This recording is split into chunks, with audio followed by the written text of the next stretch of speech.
Assalamualaikum warahmatullahi wabarakatuh. Saya Akila Zahra, perwakilan dari SMA Pradita Dirgantara, peserta pemilihan Duta Perbankan Syariah Soloraya 2025. Tahukah kamu, hingga tahun 2024, pangsa pasar keuangan syariah Indonesia baru sekitar 11%. Padahal lebih dari 85% penduduk Indonesia beragama Islam. Artinya, masih banyak dari kita yang belum mengenal apa itu sebenarnya perbankan syariah. Perbankan syariah adalah sistem keuangan yang berdasarkan dengan prinsip Islam, yakni bebas dari riba, gharar, dan maisir. Tujuannya bukan semata-mata untuk mencari keuntungan, tapi juga mewujudkan keadilan dan keberkahan. Nah, biar lebih paham gimana cara kerjanya, yuk kita kenalan lebih dalam dengan dua akad utama yang paling sering digunakan di bank syariah, yakni wadi'ah dan mudharabah. Yang pertama ada akad wadi'ah. Kata wadi'ah berasal dari bahasa Arab yang artinya titipan amanah. Dalam akad wadi'ah, nasabah menitipkan uangnya kepada bank dan bank berkewajiban menjaga serta mengembalikannya kapan saja diminta.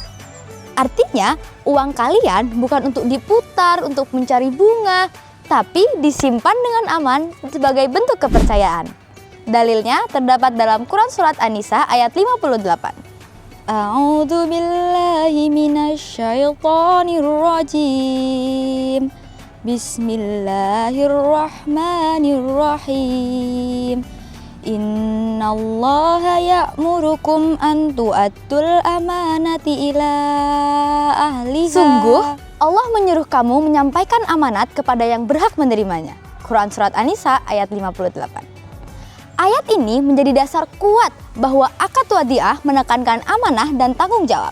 Dalam praktiknya, bank boleh menggunakan dana titipan ini untuk kegiatan produktif, asalkan tidak menimbulkan kerugian ya bagi pemilik dana. Bank juga boleh memberikan bonus secara sukarela, tapi semua itu tidak boleh dijanjikan di awal akad ya, karena bisa menjurus ke riba. Contohnya, tabungan wadi'ah di Bank Syariah Indonesia. Kamu bisa menabung tanpa biaya administrasi dan uangmu tetap aman kapanpun ingin ditarik. Jadi, wadi'ah mengajarkan kita nilai kejujuran dan tanggung jawab. Bahwa harta bukan sekedar disimpan, tapi dititipkan dengan amanah. Yang kedua, ada akad mudharabah, yakni kerjasama yang adil dan produktif. Akad ini menggambarkan kerjasama antara dua pihak. Yang pertama, ada sohibul mal atau pemilik modal. Berarti kita sendiri ya, dan mudharib atau pengelola atau bank. Nasabah memberikan modalnya, sementara bank akan mengelola untuk kegiatan usaha yang halal dan produktif. Namun, keuntungan yang dibagi harus sesuai dengan nisbah ya, atau rasio bagi hasil yang sudah disepakati di awal. Sedangkan kerugian akan ditanggung pemilik modal selama bukan akibat kelalaian pengelola. Dalilnya terdapat dalam hadis riwayat Ibnu Majah. Rasulullah SAW bersabda, 3 hal yang di dalamnya terdapat keberkahan: jual beli secara tangguh, muqaradah atau mudharabah, dan mencampur gandum dengan tepung untuk keperluan rumah, namun bukan untuk dijual. Hadis ini menunjukkan bahwa mudharabah adalah praktik kerjasama yang halal dan penuh keberkahan. Dalam praktiknya, akad mudharabah diterapkan pada produk-produk seperti deposito syariah, tabungan berjangka syariah, atau pembiayaan usaha mikro berbasis bagi hasil. Keunggulannya, kamu bisa ikut berkontribusi dalam kegiatan ekonomi nyata tanpa terlibat dalam transaksi haram. Pihak bank dan nasabah sama-sama berbagi risiko dan hasil, bukan hanya mencari keuntungan sepihak. Inilah nilai utama dari sistem syariah: keadilan, kejujuran, dan keberkahan. Lalu, banyak yang bertanya, apakah tabungan di bank syariah bisa berkurang seperti di bank biasa?